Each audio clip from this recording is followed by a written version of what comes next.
While European NATO allies have focused on arming Ukraine against Russia, they've neglected their own vulnerabilities closer to home. Until, that is, vast quantities of methane gas began bubbling to the surface off the coast of Denmark and Sweden in the Baltic Sea last week. Underwater explosions caused damage to both Nord Stream pipelines built to supply Russian gas to Europe.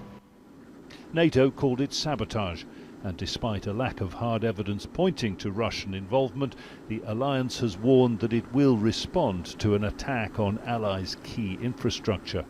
And there is real concern that the next target could be Norway, now Europe's main gas supplier in Russia's place. Prime Minister Jonah has confirmed reports of unidentified drones sighted over key energy installations. When Russia is running out of options, as they are, so what could they do? And to my mind, going after the energy infrastructure is one of the things they could do. At Norway's Museum of Resistance, appropriately enough, we meet defence expert Sven Holtzmark.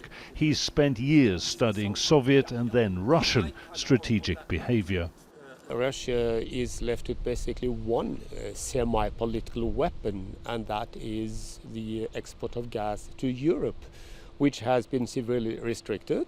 So it gives a signal that, okay, if you continue supporting Ukraine as you do, well, we have the options to actually cut your gas supplies from Norway. If indeed it was sabotage by Russia that disabled the Nord Stream pipelines, and that may never be proven, of course, it would be a classic act of hybrid warfare designed to damage critical infrastructure with maximum deniability and limiting, therefore, any direct response.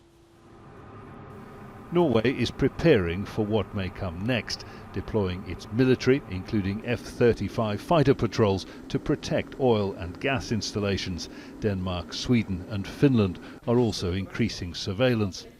But NATO allies will know that such hybrid measures are many and varied, with potential targets including not just oil and gas infrastructure, but also computer systems, electricity grids, and thousands of kilometres of undersea internet cables. They can't possibly protect it all. Jonah, Al Jazeera, Oslo.